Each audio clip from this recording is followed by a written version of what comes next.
A judge ruled Anthropic's AI training on copyrighted materials is fair use. Phillips Hue says U.S. prices will go up in July because of tariffs.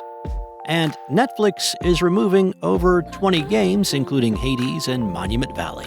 It's Wednesday, June 25th, and here's a quick look at tech in the news this morning from Engadget.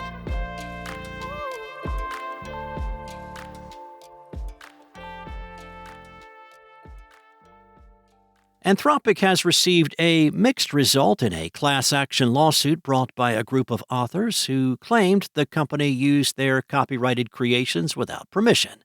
On the positive side for the artificial intelligence company, Senior District Judge William Alsup of the U.S. District Court for the Northern District of California determined that Anthropic's training of its AI tools on copyrighted works was protected as fair use. Developing large language models for artificial intelligence has created a copyright law boondoggle as creators attempt to protect their works and tech companies skirt rules or find loopholes to gather more training materials. Alsup's ruling is one of the first that will likely set the foundation for legal precedents around what AI tools can and cannot do. Using copyright materials can be deemed fair use if the output is determined to be transformative or not a substitute for the original work. Alsup wrote, "The technology at issue was among the most transformative many of us will see in our lifetimes." Now, despite the fair use designation, the ruling does still provide some recourse for the writers. They can choose to take Anthropic to court for piracy.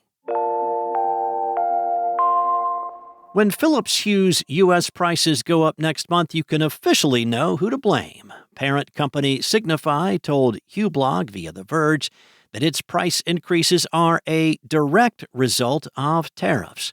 See how easy that was, Amazon? Before that confirmation, the company vaguely referred to an upcoming price increase.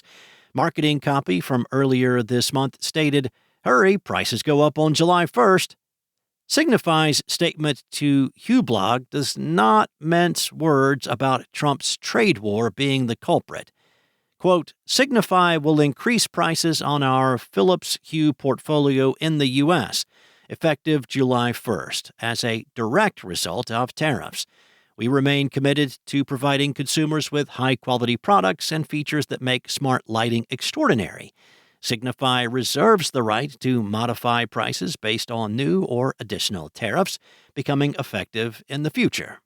Now, we don't yet know the exact price increases. The company says it will reveal them when they take effect on July 1st, but there are some hints.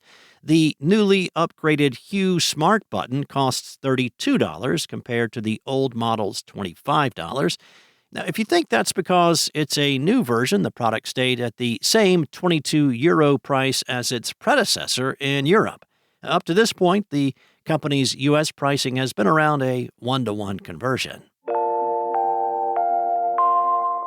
Netflix's games division is struggling. The streamer is removing over 20 games from its library, including popular titles like Hades and all 3 Monument Valley games. It follows the closure of Netflix's AAA gaming studio in October. The games will leave Netflix in July, so there's not much time left to play them. For the full list of all the games being dropped, check out this article at Engadget.com. While they all leave in July, the last day to play each game varies. For instance, Hades bows out on July 1st, while Death's Door is available through the 14th. You can see when your favorite game will depart the streamer on Netflix's mobile app. Netflix has also scaled back on its interactive content. The streamer cut its offerings from 24 to 4 at the end of last year. Black Mirror's Emmy award-winning Bandersnatch was one of the few survivors, but left the platform on May 12th. Thanks for listening. There's more to these stories and more tech news at Engadget.com. This episode featured journalism from Anna Washenko, Will Shanklin, and Sarah Fielding, and was voiced and produced from the sound studios of Spoken Layer. Enjoy your day. I'll be back tomorrow with more tech news from Engadget.